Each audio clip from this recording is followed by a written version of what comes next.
తీర్చుకునే విధానము మనం ఈరోజు తెలుసుకుందాము.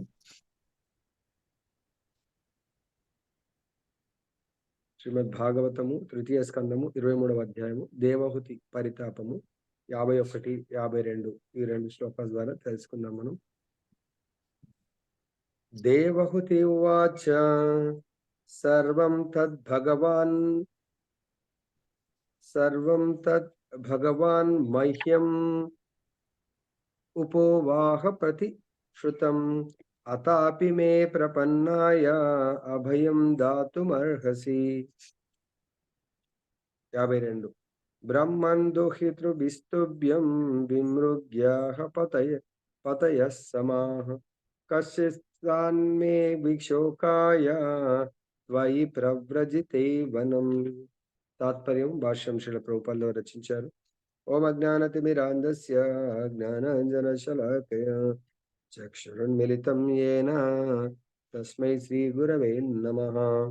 నమో విష్ణుపాదాయ కృష్ణప్రేష్ఠాయ భూతలే శ్రీమతే భక్తి స్వరూప దామోదర స్వామినితి నామినే. నమో విష్ణుపాదాయ కృష్ణప్రేష్ఠాయ భూతలే శ్రీమతే భక్తి వేదాంత స్వామినితి నామినే. నమస్తే సరస్వతీ దేవీం గౌరవాణి ప్రచారిణి నిర్విశేష శూన్యవాది పాశ్చాత్య దేశతారిణి. జయ శ్రీకృష్ణ చైతన్య ప్రభు నిత్యానంద శ్రీ అద్వైత గదాధర శ్రీవాసది గౌరభక్త వృంద. హరే కృష్ణ కృష్ణ కృష్ణ హరే హరే హరే రామ రామ రామ హరే హరే. శ్రీమద్ భాగవతం కి జయ. ఈరోజు మనం భర్త భార్య యొక్క రుణాన్ని తీర్చుకునే విధానం తెలుసుకుందాము. ఫస్ట్ థింగ్ నేను చెప్పడం జరిగింది, భార్య భర్తల యొక్క డెఫినేషన్. పతి పత్ని. పతి అంటే ఆల్ ద టైమ్. పత్ని అనగానే ప అనే అక్షరము, ఆ ధాతువు రక్షణ అని చెప్తా ఉంటారు ఆచార్యులు. ప అంటే రక్షణ, తి అంటే రక్షణ కల్పించేవాడు. ఎవరికి రక్షణ కల్పించాలా? తనను శరణాగతి పొంది తనే సర్వస్వంగా భావించి స్త్రీమూర్తి ఎవరైతే మన దగ్గరికి వస్తుందో వాళ్లకు రక్షణ కల్పించాల. అది పతి యొక్క ధర్మం. మరి ఇక్కడ రక్షణ అన్నప్పుడు ముఖ్యంగా ఆ పత్నికి అన్ని రకాలుగా రక్షణ, భౌతికంగా ఆధ్యాత్మికంగా. భౌతికంగా అంటే తన శరీరానికి, తన జీవించడానికి, తన శీలానికి, తన మర్యాదకు, సో ఇతరులందరిలో చాలా గౌరవాన్ని పొందేట్టుగా ప్రతిది కూడా ఆయన రక్షణ కల్పించాలి. ఇది భౌతికంగా. ఆధ్యాత్మికంగా రక్షణ ఏంటంటే తను మానవ జన్మ తీసుకున్నది దేని కొరకు? ఈ యొక్క శరీరాన్ని, ఆ ఆత్మ మన దగ్గరికి వచ్చినటువంటి స్త్రీ దేహాన్ని తీసుకున్న ఆత్మ. గుర్తుపెట్టుకోండి, స్త్రీ దేహాన్ని తన తల్లిదండ్రులు ప్రసాదించారు. ఆ దేహాన్ని ఆ తల్లిదండ్రులు ఈ దేహంతో నా కూతురు అనే ఆత్మని ఉద్ధరించు, రక్షించు అంటే దేని నుంచి రక్షించాలా? ఈ దేహం కాకుండా ఇంకా పతనము కాకుండా, మానవ దేహము నుంచి పతనం అయిపోకుండా రక్షించమని ముఖ్యంగా కన్యాదానం చేసేటప్పుడు వేద మంత్రాలు చెప్పడం జరుగుతుంది. దాని యొక్క ఉద్దేశమే అది. అదేనా? సో ఆ పతి యొక్క ధర్మము, మనం భౌతికంగా మనం రక్షించేది 80 లక్షల జీవులు, ఆడ శరీరాలు అంటే మేల్ ఫిమేల్ జంతువులు ఎన్నో, స్త్రీ పురుష జంతువులు ఎన్నో, వాటికి ఏమి రక్షణ లేకుండా జిందగీ గడుపుతా ఉన్నాయి. మార్పు కాలానుగుణంగా శరీరం వదిలేసి ఇంకో దేహాన్ని తీసుకుంటుంది. కానీ మానవ దేహంలో ఈ వైదిక సంస్కృతి ప్రకారం పెళ్లి, వివాహము అనేది అది కూడా ఒక యజ్ఞము. మరి ఆ యజ్ఞములో మనము పతి అనే పురుష శరీరము, పత్ని అనే స్త్రీ శరీరాన్ని భార్యగా స్వీకరించినప్పుడు మన ధర్మము, మినిమం ధర్మము ఆ శరీరానికి కావలసినటువంటి సౌకర్యాలు, రక్షణ కల్పిస్తూ, నీ యొక్క డిసిగ్నేషన్ ఏంటది? భర్త ఆర్ పతి అనే పదానికి నిర్వచనము మనకు 5వ స్కందము 5వ అధ్యాయము 18వ శ్లోకంలో చెప్పడం జరిగింది. రాంప్రసాద్ ప్రభు ఒక్కసారి అది చదవండి. ఎవరైతే ఈ పోస్ట్ నిర్వర్తిస్తున్నారో, కొంతమందికి పాపం ఏదో ఎగ్జామ్ రాస్తారు, ప్రమోషన్లు వస్తుంది, కానీ చేయలేకపోతాడు. మా ఆఫీస్‌లోనే జూనియర్ మా రమణ ప్రభుజీ ఉండొచ్చు. Junior accounts officer, top ranker తను. ఉన్నారా ప్రభుజీ? రమణ ప్రభుజీ? లేదు, ప్రభుజీ వేరే కోచింగ్‌లో ఉన్నారో తెలీదు గానీ, పాపం కొన్ని రోజులు చేసింది. వీళ్ళ వీళ్ళ బ్యాచ్ అనుకుంటా టాప్. తర్వాత రిజైన్ చేసింది. ఆ ప్రెషర్ నేను తట్టుకోలేనమ్మా, నేను చేయలేను. తర్వాత మళ్ళీ తను హిందీ ట్రాన్స్‌లేటర్‌గా మళ్ళీ వెళ్ళిపోయింది. బ్యాక్ పొజిషన్‌గా నా వల్ల అవ్వట్లేదని. నా ప్రభుజీ ఉంటే తర్వాత ఒక లైన్‌లోకొస్తే చెప్తాడు. అంటే మానవ జన్మ నా వల్ల అవ్వట్లేదు అంటే, అవ్వడం లేదు అనేది నీ మానసిక స్థితి. అది ఆ మానవ జన్మని కొనసాగించడానికి అన్ని ఇంద్రియాలిచ్చారు. కేవలం నా ఆసక్తి వేరే దాని పట్లుంది. ఆసక్తి ఈ పనిని నన్ను చేయనీయట్లేదు. దీనికమ్మ నా వల్ల కాదు. భగవంతుడు చెప్తున్నాడు, నువ్వేం పెద్ద మోయాల్సిన అవసరం లేదు. అక్కడ మనకు ఏవో ఉంటారు, ఇంకంతా స్టాఫ్ ఉంటారు. వాళ్ళు చెప్పిన ఆ దాంట్లో నడుచుకుంటే చాలు. మానవ జన్మలో కూడా శాస్త్రం చెప్తుంది. ఆ విధంగా మనం శాస్త్ర ప్రకారం జీవితాన్ని కొనసాగిస్తే చాలు. ఆ కొనసాగించడమే మనకు కష్టం. ఎందుకంటే లాస్ట్ ఎన్నో జన్మల యొక్క పాస్ట్ కర్మల వల్ల ఆ ఫీల్డ్ మనకి ఇంట్రెస్ట్. ఈ ఫీల్డ్ ఇంట్రెస్ట్ లేదు. సపోజ్ ఎగ్జాంపుల్, నేను కూడా నేషనల్ హాకీ ప్లేయర్. కానీ ఆ ఫీల్డ్‌లో 30, 35 ఏళ్ళు ఆడాం. తర్వాత ఈ ఫీల్డ్ స్లోగా నచ్చింది. కాబట్టి ఆ ఫీల్డ్ వదిలేసాను. దాంతో రిజల్ట్ ఏం లేదు. మాక్సిమం ఎక్కడ ఎండ్ అయింది? కేవలం నాకు జాబ్ మాత్రం ఇచ్చింది. ఇండియాకి ఆడినోడు కూడా 'టెండూల్కర్' రిటైర్ అయ్యిండు. ఎక్కడున్నాడు? వాళ్ళ ఫ్యామిలీకి సెటిల్ అవ్వాలి. ఇంకేదో టైమ్ పాస్. అన్ని సంవత్సరాలు 21 సంవత్సరం ఆడి. చేసేదేముంది? డబ్బులొచ్చాయి. కానీ ఆధ్యాత్మికంగా ఏమైనా ముందుకెళ్ళాడంటే వెళ్ళలేరు పాపం టైం. దాంట్లో ఆసక్తి ఇప్పుడు కూడా ఇక దాంట్లోనే ముందుకెళ్తా ఉంటారు. కానీ భగవంతుడు ప్రతి ఒక్కరికి ఇప్పుడు చూడండి, కరోడ్పతులున్నారు.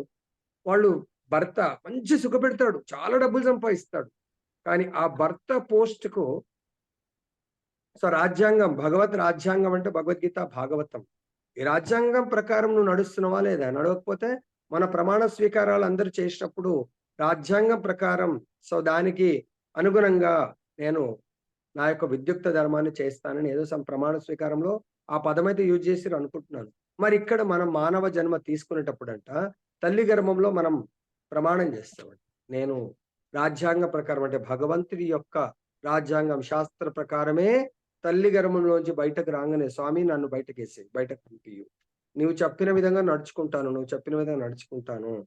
కానీ బయటకు రాగానే మాయ అంటది, ఆయన ఎక్కడున్నాడు? నేనున్నా కదా రెడీగా, నా మాట విను అని చెప్పేసి మాయ తన ఒడిలో ఇంకా మంచిగా ఆడిపిస్తా ఉంటుంది. అప్పుడు మాయ చెప్పిన పనులు అంటే మాయ అంటే ఏంటి? ఈ దేహము మాయ ఇస్తుంది భగవంతుడి యొక్క భౌతిక శక్తి. కాబట్టి ఈ దేహము ఎవరైతే ఇచ్చిరో వాళ్ళతో అటాచ్‌మెంట్ ఎక్కువ ఉంటుంది. ఫ్రెండ్‌షిప్ ఎక్కువ ఉంటుంది. అప్పుడు నేను నీకు అన్ని ఫెసిలిటీస్ ఇస్తున్నా, అనుభవించు. ఆత్మని మనము సెకండరీ ఆత్మ డ్యూటీ చేస్తా ఉంటాం.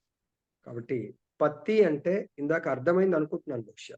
మృత్యు సంసార సాగరం నుంచి దాటించడము ప్రైమరీ డ్యూటీ. సెకండరీ డ్యూటీ తన యొక్క దేహాన్ని, తనకు దేహ అవసరాలను, ఆత్మ అవసరాలను ప్రొవైడ్ చేయటము మొట్టమొదటి డ్యూటీ. ఆత్మ యొక్క రక్షణ చేయడం ప్రైమరీ డ్యూటీ భర్తది. లేకుంటే కూడా నువ్వు భర్త లేకుండా కూడా కొంతమంది మ్యారేజ్ కానోళ్ళు, కొంతమంది భర్త అర్లీగా చనిపోయినోళ్ళు కూడా బతుకుతా ఉంటారు. అంటే వాళ్ళు మరి ఆ శరీరాన్ని ఆ భర్తనే పోషిస్తాడా? నిజమైన భర్త భగవంతుడు. ఆ భగవంతుడు మనకి పదవినిచ్చాడు.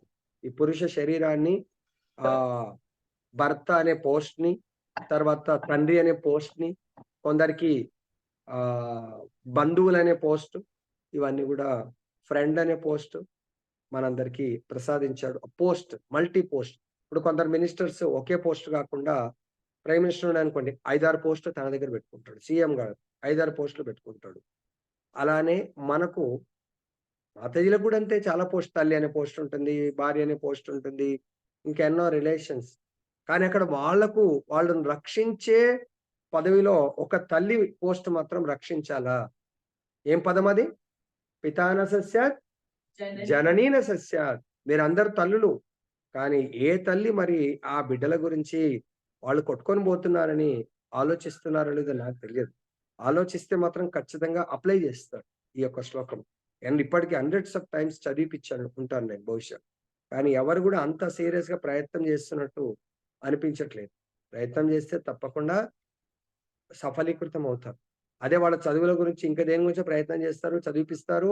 వాళ్ళు మంచి జాబ్ చేస్తే చాలా హ్యాపీగా దీంట్లో గూడా మీరు నిజంగా నన్ను ప్రేమిస్తే కొద్ది సమయం 5 నిమిషాలు, 10 నిమిషాలు కేటాయించండి.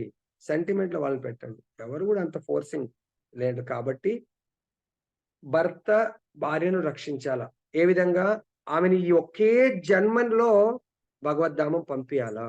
ఎట్లయితే చేయిచ్చి మనం లాగుతా ఉంటాం. మునిగిపోకుండా అక్కడ నీళ్ళల్లో పైకెక్కాలంటే చేయిస్తాం. అలానే మనము గడ్డ మీద ఉండి వాళ్ళని పైకి లాక్కోవాలి. నేను లోపటుంటా నువ్వు పైకెళ్ళి నన్ను లాక్కో అంటే లాక్కునేది ఉండదు. అప్పుడు ఫస్ట్ మనం బయటపడి వాళ్ళని లాగుతా ఉండాలి. అదే విధంగా మరి భార్య యొక్క ధర్మము, దేవహూతి ఏం ధర్మం చేసింది? భర్త అనేవాడు ఫస్ట్ పెళ్ళికి ముందు ఏం చేయాలా? తపస్సు చేయాలా. పెళ్లి అయిన తర్వాత కూడా తపస్సు చేయాలా. ఆ తపస్సు యొక్క ఫలితమే గృహస్థాశ్రమంలో మనం కోరుకున్న సంపదలన్నీ కూడా భగవంతుడు ఇస్తాడు. కొన్ని కోరనివి కూడా ఆ భగవంతుడి యొక్క యోగ శక్తి ద్వారా కర్దముని ఎలాంటి క్రియేట్ చేశాడు. ఒకటి భార్య అనే ఆవిడ కూడా పత్ని అంటే ఉంది దాంట్లో కూడా భర్తని రక్షించాల. భర్తని చెడు మార్గం వెళ్ళకుండా, చెడు అంటే మా భర్త చాలా మంచివాడు ప్రభుజీ. సో ఏకపత్ని రామచంద్రులాగా ఏకపత్ని వ్రతుడు. ఓకే, ఏకపత్ని వ్రతుడు మన దగ్గర ఉన్న వాళ్ళందరూ కూడా. కానీ చెడు అనేది ఇక్కడ భగవంతుడి యొక్క భక్తికి కాకుండా ఒక క్షణం కూడా వేరే దానికి ఉపయోగిస్తే తను కూడా తన దేహ సుఖాల గురించి ఉపయోగిస్తున్నట్టే చెడు మార్గంలో వెళ్తున్నట్టే. ఆత్మ అంటే చెడు మార్గం అంటే ఇక్కడ గుర్తుపెట్టుకోండి, నేను అనే ఆత్మ నా మార్గంలో ప్రయాణం చేస్తే ఇట్ ఈస్ వండర్ఫుల్. నా మార్గం కాకుండా డిఫరెంట్ మార్గంలో వెళ్తే లక్ష్యం సైడ్ ప్రయాణం చేయలేను. సపోజ్ ఎగ్జాంపుల్ రైల్వే స్టేషన్కి వెళ్దాం. ఓకే, మనం వెళ్ళేది లెఫ్ట్ సైడ్ ట్రైన్ ఎక్కాలి. ఓకే, మనం లెఫ్ట్ ట్రైన్ ఎక్కకుండా ట్రైన్ కదా అని చెప్పేసి రైట్ వెళ్ళే ట్రైన్ ఎక్కామనుకోండి, మన డెస్టినేషన్ సైడ్ వెళ్తున్నట్ట, ఆపోజిట్ డైరెక్షన్ లో వెళ్తున్నట్ట. ఆత్మ మార్గం అంటే నేను కోరుకున్న మార్గము, దేహ మార్గం అంటే నువ్వు కోరుకున్నా కోరుకోకున్నా అనుకోకుండా ఎక్కిన ఆపోజిట్ డైరెక్షన్ అంటే ఎంతో దూరం ప్రయాణం చేస్తుంది. మళ్ళీ అక్కడి నుంచి రావడం చాలా కష్టం. అర్థమైందా? సో కాబట్టి దయచేసి భర్త భార్య యొక్క మార్గం ఏంటి? భగవత్ మార్గము. భార్య కూడా భర్తని భగవత్ మార్గంలోనే వాళ్ళకి పాదాభివందనాలు చేస్తారా, బతిమలాడతారా, డామినేట్ చేసి ఏదో డిమాండ్ కాదు ఇక్కడ చేయవలసింది. ప్రేమతోనే భార్య భర్తల మధ్య అన్యోన్యమైనటువంటి ప్రేమ కేవలం భగవత్ మార్గంలో ప్రయాణం చేయడానికి మాత్రమే ఉండాలా.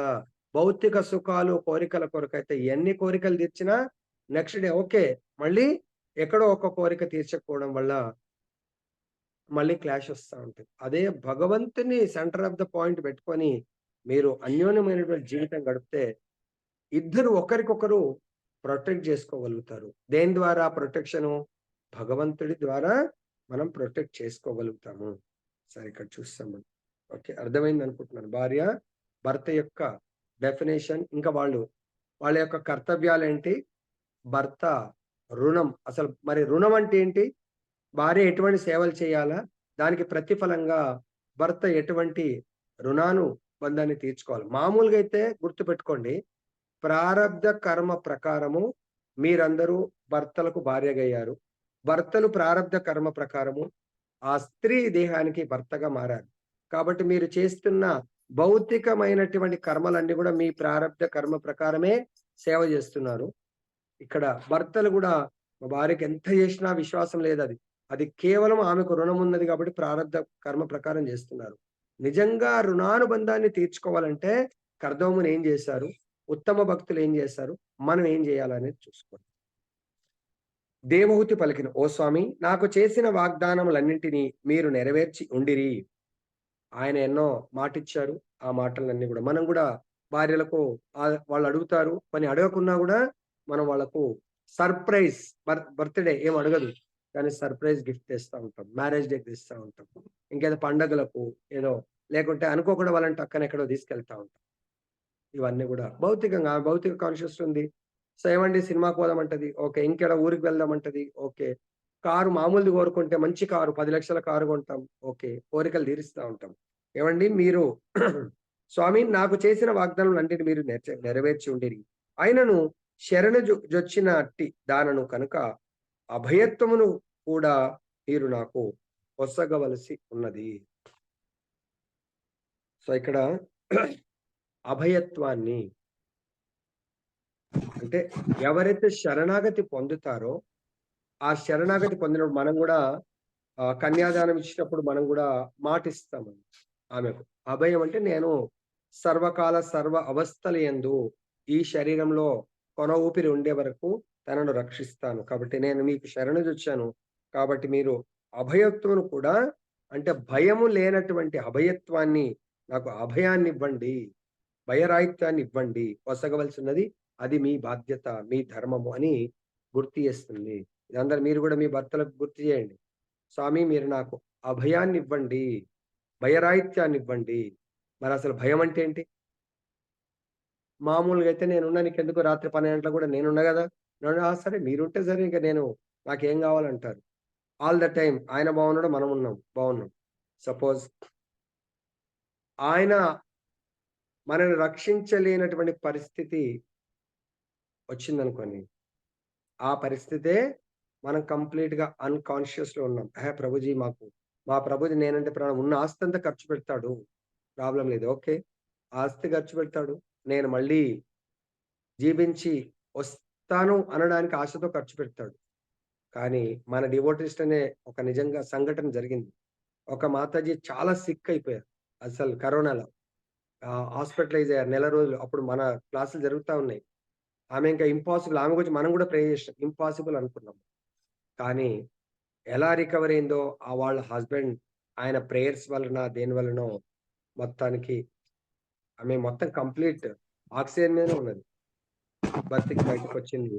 వచ్చిన తర్వాత మేబీ 15, 20 రోజుల్లో వితిన్ 1 ఆర్ 2 డేస్‌లో ఆయన అనుకోకుండా ఆయన శరీరం వదిలేసాడు. చూడండి అభయాన్ని ఇవ్వండి. మరి ఆయన శరీరం వదిలేసాడు. ఆయన ఉండంగా చాలా డబ్బులు ఖర్చు పెట్టాడు పాపం. సో, తిరిగాడు, చేశాడు, బతికించుకున్నాడు. మరిప్పుడు ఆయన వెళ్ళిపోయాడు. ఇప్పుడు ఆ మాతాజీ అంత పెద్ద డివోషన్‌లో లేదు.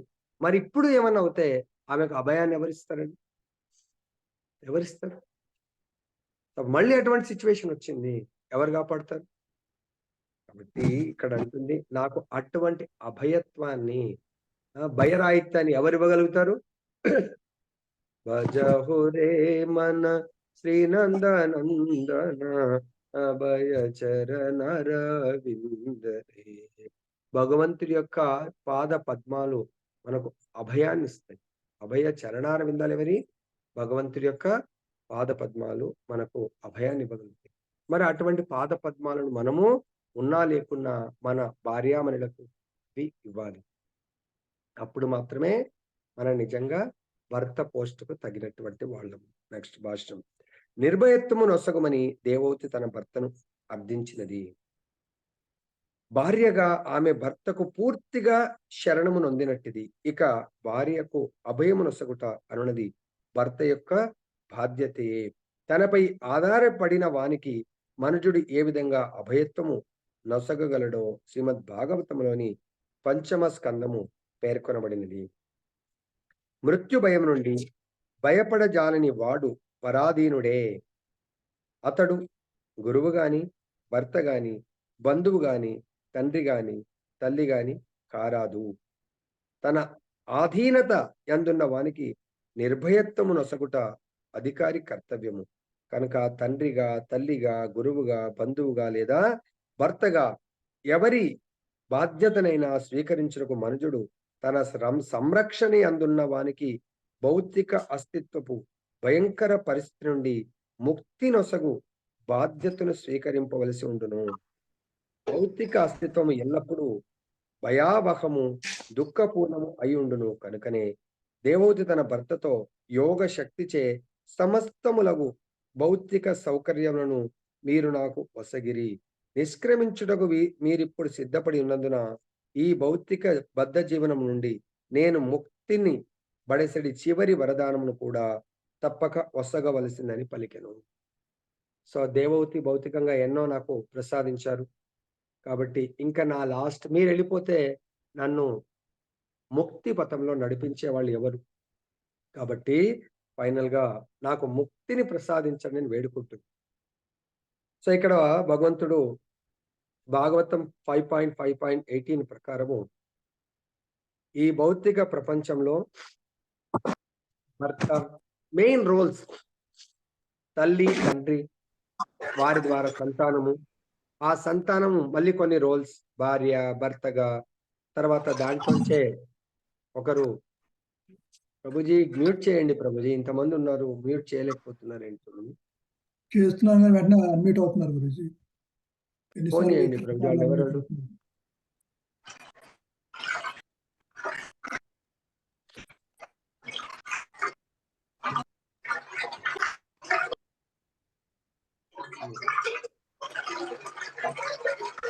అందరినీ మ్యూట్ చేసేయండి ప్రభుజీ, లేకుండా మళ్ళీ నేను ఆన్ చేసుకుంటా. వెంకటేష్ ప్రభు అందరినీ మ్యూట్ చేయండి. ఓకే. కాబట్టి ఇక్కడ మనకి ఏం చెప్తున్నారంటే ఈ పదవులు చాలా ఇంపార్టెంట్ అన్నట్టు. ఈ భౌతిక ప్రపంచంలో గురువు, బ్రహ్మదేవుడు భగవంతుడి తర్వాత ఈ సృష్టికి మొదటి గురువు. ఎందుకంటే బ్రహ్మకు భగవంతుడి ఉపదేశం ఇవ్వడం జరిగింది. ఈ సృష్టి యొక్క ముఖ్యమైనటువంటి రహస్యం ఏంటంటే ఈ భౌతిక ప్రపంచము నేర ప్రపంచము. ఇదొక జైలు లాంటిది, లేదా ఇంకో విధంగా హాస్పిటల్ లాంటిది. భవరోగంతో బాధపడుతున్నటువంటి ఆత్మలకు ఎట్లయితే హాస్పిటల్లో అడ్మిట్ అవుతే మన డ్రెస్ వేసుకొనియరు, వాళ్ళు డ్రెస్ చేంజ్ చేస్తారు, ఆ డ్రెస్ వేసుకోమంటారు. కాబట్టి మనం కూడా మన ఒరిజినల్ డ్రెస్ సచ్చితానందము అంటే భగవత్ స్వరూపం లాంటి డ్రెస్ ఈ భౌతిక ప్రపంచంలో మనం వచ్చినప్పుడు మనం డిఫరెంట్ ఐసీలో ఉంటే ఒక డ్రెస్ ఉంటుంది, జనరల్ వార్డులో ఉంటే ఒక డ్రెస్ ఉంటుంది, అదే విధంగా ఒక్కొక్క హాస్పిటల్లో ఒక డ్రెస్ ఉంటుంది. కాబట్టి మనము వివిధ రకాలైనటువంటి లోకాల్లో వివిధ రకాలైనటువంటి డ్రెస్, ఆ లోకం డిఫరెంట్ హాస్పిటల్ లాంటిది అనుకోవచ్చు. అందులో కూడా డాక్టర్స్ డ్రెస్ వేరే ఉంటుంది, పేషెంట్ డ్రెస్ వేరే ఉంటుంది. దేవతలు, ఆచార్యులు, డాక్టర్స్ అన్నట్టు. సో వాళ్ళు ట్రీట్మెంట్ చేయడానికి వస్తారు, లేదా మనకు ఫెసిలిటీ, మనకు సేవలు అందించడానికి వస్తారు. బ్రహ్మకు చెప్తాడు ఇది ఒక పెద్ద బ్రహ్మాండం అనే హాస్పిటల్లో కూడా డిఫరెంట్ ఫ్లోర్స్ ఉంటాయి. ఇప్పుడు పెద్ద పెద్ద హాస్పిటల్స్ 10 ఫ్లోర్లు, 14 ఫ్లోర్లు, అలానే ఇది 14 ఫ్లోర్లతో కూడుకున్నటువంటి హాస్పిటల్. ఒక్కొక్క ఫ్లోర్ ఒక్కొక్క లాంటి ట్రీట్మెంట్ ఉంటుంది. కాబట్టి ఈ ఫ్లోర్లో ఒక్కొక్క patient or something different dress వేసుకొని ట్రీట్మెంట్కి వచ్చాం. సో భగవంతుడు అంటున్నాడు ఇక్కడ ట్రీట్మెంట్ కోరుకునే వాళ్లకు ట్రీట్మెంట్ చేయండి, లేకుంటే క్రానిక్ డిసీజ్ అంటే అది ఎప్పటికిప్పుడు మెంటల్ హాస్పిటల్ ఉంది, వాళ్ళు ఎప్పుడు పడి ఉంటారు కొంతమంది అక్కడే, వాళ్ళు ఎప్పటికీ ట్రీట్మెంట్ నడుస్తూనే ఉంటుంది, మంచిగా కాదు వాళ్ళు. సో అలానే కొంతమందికి జీవిత ఖైదు ఉంటుంది, ఇక జీవితం అంతా ఒకవేళ జైలు అనుకుంటే అక్కడ శిక్ష అనుభవిస్తూ ఉంటారు. కానీ వాళ్లకు కూడా ఒక స్పెషల్ అకేషన్ ఇస్తారు అక్కడ నుంచి విముక్తి కలగడానికి. ఏంటది? అక్కడ జైలర్ చెప్పిన విధంగా నడుచుకుంటే వాళ్ళకు ప్రెసిడెంట్ ఆఫ్ ఇండియా క్షమాభిక్ష పెడితే రిలీజ్ అయ్యొచ్చు. అలానే మన ఆచార్యుడు మనకు క్షమాభిక్ష పెట్టడానికి కొరకు, ఎవరి క్షమాభిక్ష పెట్టడానికి కొరకు, మనకు క్షమాభిక్ష పొందడానికి కొరకు మనకు విధి విధానాలు నేర్పిస్తారు. ఈ విధి విధానాలను పాటిస్తే అప్లై చేసుకోవచ్చు, క్షమాభిక్ష వస్తుంది, మనం వెళ్ళొచ్చు. అక్కడన్నా రావచ్చు, చాలా రేర్గా. కానీ ఇక్కడైతే ఎంతమంది ఈ ఆధ్యాత్మిక విధి విధానాలు పాటిస్తారో సంపూర్ణ శరణాగతితో వాళ్ళకందరికీ కూడా ముక్తి అంటే ఈ జైలు నుంచి విముక్తి. హాస్పిటల్ అనుకుంటే మన ఆరోగ్యం బాగానే డిశ్చార్జ్. మన ఆరోగ్యం బాగా అవ్వటము అంటే భౌతికమైనటువంటి చైతన్యం కంప్లీట్ గా జీరో అయిపోవటము. అంటే కరోనాలో మనల్ని ఎప్పుడు డిశ్చార్జ్ చేసేవాళ్ళు, టేస్ట్ పర్ఫెక్ట్ వస్తుంది, స్మెల్ పర్ఫెక్ట్ వస్తుంది, టెంపరేచర్ నార్మల్ అయిపోయింది, ఇంకా ఇలాంటి సిమ్టమ్స్ అన్ని జీరో అయిపోయినప్పుడు టెస్ట్ చేసి పంపించేవాళ్ళు. అలానే మనకు కూడా ఇక్కడి నుంచి రిలీవ్ చేస్తారు. ఎవరు? డాక్టర్ రికమెండ్ చేస్తే హాస్పిటల్ వాళ్ళు డిశ్చార్జ్ చేసినట్టు ఆధ్యాత్మిక ఆచార్యుడు రికమెండ్ చేస్తే ఇక్కడ ఈ భౌతిక ప్రకృతి, ఈ విశ్వం అనే హాస్పిటల్‌లో భగవంతుడి యొక్క ఈ శక్తి, భౌతిక ప్రకృతి మనని ఇక్కడి నుంచి ఈ దేహాన్ని మనం హాస్పిటల్ నుంచి డిశ్చార్జ్ అయ్యేటప్పుడు ఆ డ్రెస్ అక్కడే వదిలేసి నార్మల్ డ్రెస్ మనం వేసుకుంటాం బయటకొచ్చేప్పుడు. అలానే మనల్ని తీసుకొని వెళ్ళడానికి కూడా మన యొక్క మన బంధువులొస్తారు. అర్థమైందా? ఆరోగ్యం బాలేనప్పుడు కరోనాలో అంబులెన్స్ వచ్చి హాస్పిటల్ సిబ్బందొచ్చి మనల్ని తీసుకుపోయారు. కానీ మనం డిశ్చార్జ్ అయ్యేటప్పుడు హాస్పిటల్ వాళ్ళు రారు మనకు సెండ్ ఆఫ్ జేయడానికి. మన బంధువులొచ్చి వాళ్ళ కార్‌లో తీసుకొని వెళ్తారు. అదే విధంగా దయచేసి గుర్తుపెట్టుకోండి. మనం ఈ హాస్పిటల్ నుంచి ఈ దేహము అంటే హాస్పిటల్ డ్రెస్ వదిలేసినట్టుగా మన వాళ్ళు మంచి డ్రెస్ తెస్తారు. కొంచెం మంచి గనపడాలని. ఒకరికొకరు కడుక్కొని మంచి ఫ్రెష్ డ్రెస్ వేసుకొని మన కార్‌లో కూర్చుంటూ వెళ్తాం. అలానే ముక్తి అనే పదం ఏంటంటే, మనం ఈ దేహాన్ని భౌతిక ప్రకృతి ఇక్కడ ఉండేటువంటి వాళ్ళకి అప్పజెప్పి, మనం సారూప్యము భగవంతుడి యొక్క సచ్చిదానంద స్వరూపం అనే డ్రెస్ మనకివ్వడం జరుగుతుంది మన బంధువులు. ఎవరు మన బంధువులు? Who is our relatives? Vishnu దూతలు. వాళ్ళు మన బంధువులు. మనకు డ్రెస్ ఇస్తారు. తర్వాత మనకు మన బంధువులు మంచి కారో లేకుంటే క్యాబో ఏదో బుక్ చేసి తీసుకొచ్చినట్టుగా భగవంతుడు మన కొరకు వెహికల్ పంపిస్తాడంట. ఏ వెహికల్ అది? భగవంతుడి యొక్క మేబీ గరుడ్ రావచ్చు, పుష్పక విమానం రావచ్చు, వైకుంఠ వాహనం వస్తుంది. ఇప్పుడు భగవంతుడు అక్కడ వెయిట్ చేస్తా ఉంటాడన్నట్టు. అర్థమైందా? మన ఫ్యామిలీ హెడ్ గదా! మన ఇంట్లో వెయిట్ జేస్తున్నట్టుగా అది దట్ ఈస్ నథింగ్ బట్ ముక్తి. దాని కొరకు భార్యలు గూడా తన పతియే దైవంగా సేవించండి. అక్కడ ప్రభుజీ మీరు చెప్పినట్టుగా మా పతి నన్ను ఉద్ధరించడానికి ఏమీ చేయట్లేదు. ఓకే. చేయట్లేదు అంటే ఒకటి అర్థం చేసుకోండి. ఆయన ఇంకా స్టిల్ తన ప్రారబ్ధ కర్మల ద్వారా జీవితాన్ని కొనసాగిస్తున్నాడు. మీకు ఆయనకు రుణము ప్రారబ్ధ కర్మలతో ఆ రుణాన్ని తీర్చుకుంటున్నాడాయన. లేదు ప్రభు నాకేం జేయడు అంటే మీరు ఆయనకు రుణం తీర్చుకోవడానికి స్త్రీ శరీరం తీసుకున్నాడు.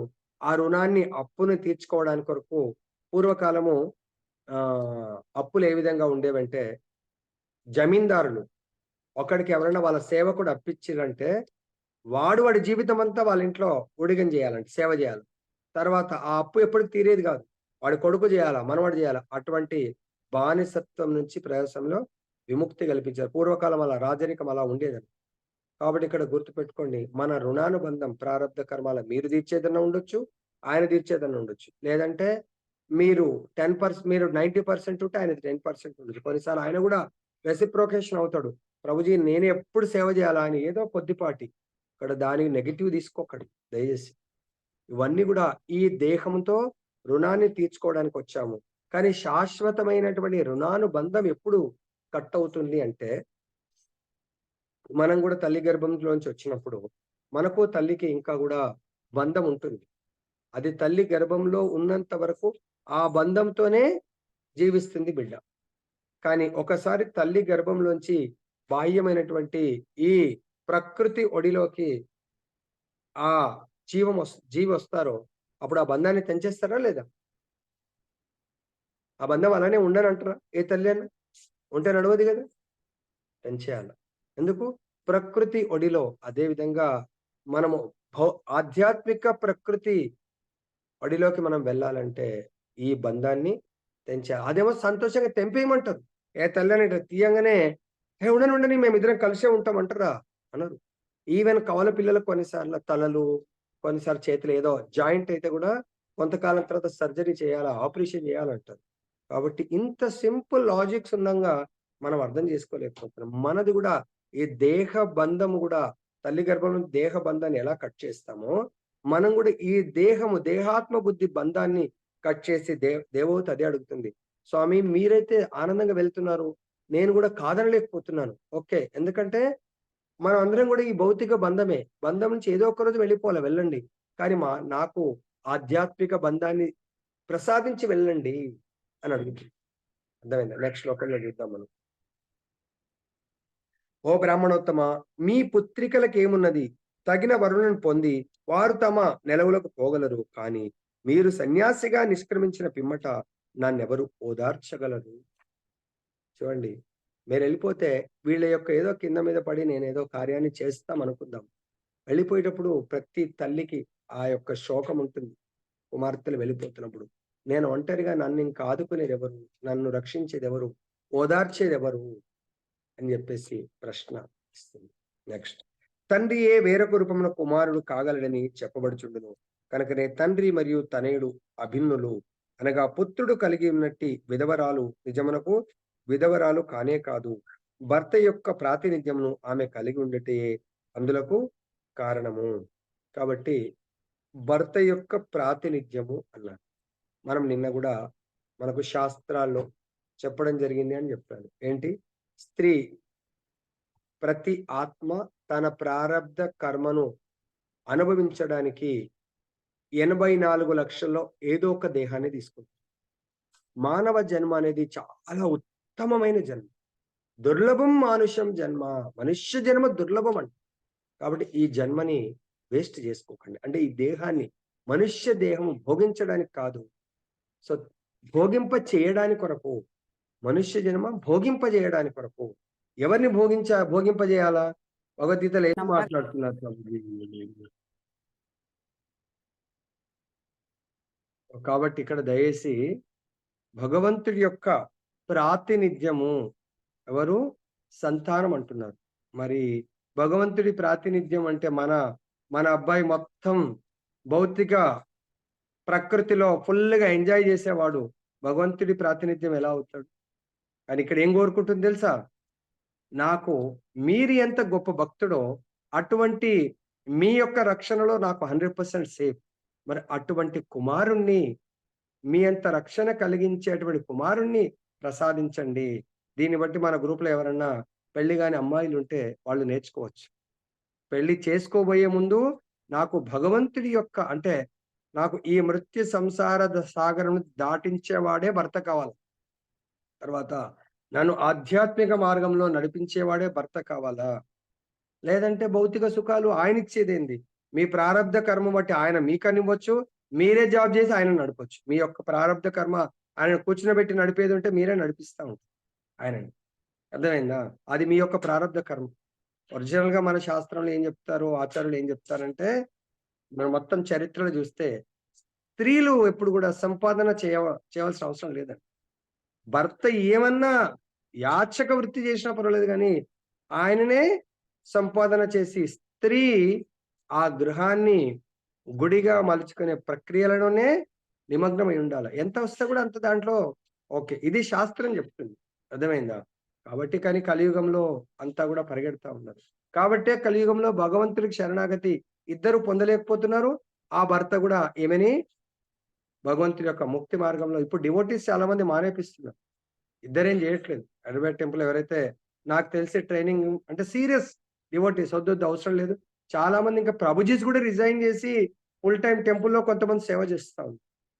ఏదో కొద్దిపాటి టెంపుల్ వాళ్ళు ఏమైనా చిన్న సాలరీ ఇస్తే చాలు మనం let us live simple living high thinking భగవంతుడి గురించి ఆలోచిస్తూ మనం జీవిద్దాం. ఎందుకు మన టైం అంతా మళ్ళీ పోయిన టైం రాదు కదా! లైక్ ఎగ్జాంపుల్ ఎవరన్నా సీరియస్ ఎగ్జామ్ అది ఫైనల్ ఎగ్జామ్ దాంట్లో వెళ్ళినప్పుడు తల్లిదండ్రులు చెప్తారు ఇంక ఇంటి దగ్గర ఏమి ఆలోచించకు నడుస్తా ఉంటే ఏదైనా ప్రాబ్లమ్స్ నువ్వు వెళ్ళు మంచి ఎగ్జామ్ రాయు. ఎగ్జామ్ ఆ 2 అవర్స్‌లో ప్రతి సెకండ్ కూడా విలువైంది. సపోజ్ జేఈఈ మెయిన్స్ అట్లాంటిది ఐఏఎస్ ప్రతి బిట్ కూడా ఇంపార్టెంట్. ఒక్క బిట్ తప్పుపోతే టైం ఉండి కూడా సమయం లేక అటెంప్ట్ చేయకపోతే వాళ్ళ ర్యాంకు ఒక క్వెషన్‌తో ఎక్కడికో వెళ్ళిపోతుంది. కాబట్టి మనది కూడా ఒక్కొక్క సెకండ్ చాలా చాలా ఇంపార్టెంట్. పుత్రుడు అన్నాము కాబట్టి ఎంత గొప్ప మహత్యం ఉంటుందంటే అజామిలుడి యొక్క వృత్తాంతం మనకు తెలుసు. ఆయన చిన్నప్పుడు బ్రహ్మచారిగా ఉన్నప్పుడు పెళ్లి కాకముందు చాలా మంచి భక్తుంటాడు. తండ్రి యొక్క సంరక్షణలో మంచి సేవ చేస్తాడు బ్రాహ్మణుడు. కానీ అనుకోకుండా ఆయన ఒక దృశ్యం ఈ కళ్ళే వేశ్యతో సంభోగిస్తున్న ఒక దృశ్యాన్ని చూసి ఆయన ఇంకా వేశ్యాలోలుడైపోతాడు తన జీవితం. కానీ ఆ ముందు వాళ్ళ నాన్న ఇది చూసి పెళ్లి చేసినప్పుడు తన కొడుకు నారాయణ అని పెట్టుకోవడము. తర్వాత ఆయన చెడు మార్గంలో వెళ్ళి ఇంకా చాలా 4 నియమాల్ని బ్రేక్ చేస్తూ లాస్ట్‌కు మృత్యువు బాధపడతాడు. మృత్యువు ఆసన్నమైనప్పుడు ఆయన చూస్తా ఉంటాడు. భయంకరమైనటువంటి యమ కింకరులు రావటము. సో వాళ్ళు ఇంకా ఆయన లాగి తీసుకొని వెళ్దాము. ఆ భయము ఇక్కడ అడిగేది అభయత్వాన్ని. మరి ఆ సిచ్యువేషన్ నుంచి భార్య ఆ సిచ్యువేషన్ ఫేస్ చేస్తుంటే భర్త రక్షించే కెపాసిటీ ఉండాలి. కాబట్టి ఆ రక్షించే కెపాసిటీ ఆయన దగ్గరనే లేదు. ఆయన గురించి కూడా డైరెక్ట్ ఇంకా యమదూతలు వెయిట్ చేస్తా ఉంటారు. సో ఆయనను కూడా తీసుకొని పోవడానికి. కానీ అటువంటి పరిస్థితుల్లో ఇతనికి ఆ కొడుకు అంటే నారాయణ ఆ కొడుకు పేరు. ఆ కొడుకు యొక్క దేహానికి పేరు పెట్టుకున్నాడు నారాయణ అని పిలవంగానే యమదూతలు ఇమ్మీడియట్ గా విష్ణు దూతలు రావటము. సో వాళ్ళ నుంచి తప్పించడము. దాని తర్వాత అంటే చాలా రకాలుగా చెప్తా ఉంటారు. విష్ణు దూతలు ఇంకా ఆ యమదూతలు వెళ్ళిపోయి ఆ యమధర్మరాజు దగ్గరికి వెళ్ళి, ప్రభు క్షమించండి, మేము ఆయన తీసుకొని రాలేకపోయినాము. విష్ణు దూతలు వచ్చి మమ్మల్ని తరిమి కొట్టేశారు. ఏదో ప్రాణాలతో బయటపడ్డాము. అంటే అప్పుడు యమధర్మరాజు చెప్తారంట. సో ఇంతకాలం మీకు నోట్ అంటే మీకు స్పెషల్ ఇన్ఫర్మేషన్ ఇవ్వలేకపోయాను. ఏంటంటే ఇది గుర్తుపెట్టుకోండి. మీరు ఎక్కడికి వెళ్ళినా ఎవరినన్నా తీసుకొని రావడానికి ఆ భక్తుడు అంటే ఆ వ్యక్తి భగవంతుడి యొక్క నామ రూప గుణ లీలలను స్మరిస్తున్నాడు అనుకొని ఆయన దగ్గర టచ్ చేయొద్దు. భక్తులను కూడా టచ్ చేయొద్దు. లాస్ట్ ఆయన అనుకోకుండా ఆయన చాలా దుర్మార్గుడే ఉండొచ్చు. కానీ మీరు వెళ్ళి ఆయనని తీసుకొచ్చేప్పుడు ఆయన పూర్వజన్మ సుకృతి అనుకోండి, లేకుంటే వాళ్ళ ఇంట్లో ఫ్యామిలీ మెంబర్స్ ఇన్ కేస్ ఆయన వెళ్ళిపోతున్నాడని అనుకోకుండా భగవత్ కీర్తన స్టార్ట్ చేస్తే ఇంకా అటువంటి దేహాన్ని మనం టచ్ చేయవలసి అటువంటి ఆత్మను మనం టచ్ చేయవలసిన అవసరం లేదు. ఇంకా ఎవరైతే అది కూడా చెప్తున్నాడు. ఎవరైతే భగవంతుడి యొక్క నిత్యం కథామృతం వింటారో వాళ్ళు మన శిక్ష నుంచి విముక్తులైపోతారు. ఎవరైతే భగవంతుడి కీర్తన చేస్తారో, శ్రవణం చేస్తారో, నామం చేస్తారో, భగవత్ ప్రసాదం తీసుకుంటారో, భగవంతుడికి వాళ్ళ యొక్క శరీర అంగాలతో ఏ ఒక్క సేవ చేసినా వాళ్ళని మనం టచ్ చేయవలసిన అవసరం లేదు. మన బాధ్యత కాదు. That is the responsibility of Vishnu దూతాస్. అంటే చూడండి, ఇప్పుడు రోజు ఇంత కథామృతం వింటున్న వాళ్ళు ధైర్యంగా ఉండండి. యమదూతలు మన దగ్గరకు వచ్చే ఛాన్సే లేదండి. అప్పుడు ఆయనకు విష్ణు దూతలు కూడా వచ్చి ఇమ్మీడియట్ గా తీసుకుపోలేరు. ఆయనకు ప్రాణభిక్ష పెడతారని చెప్పేసి ఒక ఆచార్యులు చెప్తా ఉంటే విన్నాను నేను. అప్పుడు ఇంకా ఆయనకు ఆరోగ్యం అంటే భగవంతుడు తెలుసుకుంటే ఆయుష్ నేను ఇంకా రియలైజేషన్ ఆత్మ సాక్షాత్కారం ఒకవేళ అంటే ఆంచలకు ఇంకా ఆయన ఇంకా లాగే స్థితిలో నారాయణ నన్ను రక్షించు అన్నాడు. అంటే ఆయన ఉద్దేశం చిన్న కొడుకు నారాయణ నన్ను రక్షించు ఇలా జరుగుతుంది అన్నాడు. కానీ ఆ పిలుపు నారాయణుడికి అడ్రస్ వెళ్ళిపోయింది, కొడుకు కాదు. కొడుకు వినలేదు, ఇంకా నారాయణుడికి వెళ్ళిపోయి ఆయన రక్షించాడు.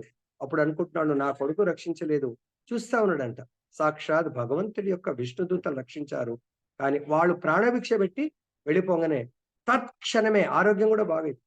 తత్క్షణమే ఇంకా నిన్న కదా ఒక టీచర్ హెడ్ మాస్టర్ ఆ రిటైర్మెంట్ భౌతిక జీవితం హెడ్ మాస్టర్ గా రిటైర్ అయ్యి అదే రోజు రాత్రి వచ్చిన డబ్బులు, చెక్కులు, ఎవ్రీథింగ్ ఆయన గిఫ్ట్లు అన్ని కూడా సమర్పించి ఈ రోజు మీకు నాకు లాస్ట్ ఈ శరీర బంధము. ఇంకా నేను మనసా వాచా కర్మన భగవంతుని సేవించుకొని నేను ఆ సేవ కొరకు నేను అప్లై చేసుకోవాలనుకుంటున్నాను, ప్రిపేర్ అవ్వాలనుకుంటున్నాను.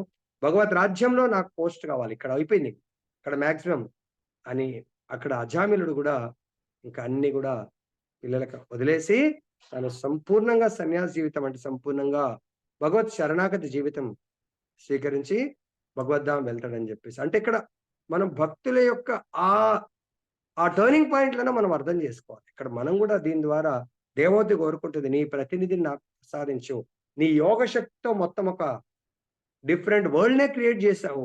అటువంటిది నువ్వు తలుచుకుంటే భగవత్ ప్రతినిధిని నాకు ఇవ్వగలవు. కాబట్టి ఆ భగవత్ ప్రతినిధే నీ ప్రాతినిధ్యం లాగా అంటే కుమారుని ప్రసాదించు అని వేడుకుంటున్నాను. దాని ద్వారా భర్త అభావమున ఆమె తగిన పుత్రుని వలన క్లేశముని బయటపడగలదు. గృహస్థుడు ఎల్లప్పుడూ గృహమునందే నిలిచిపోరాదు.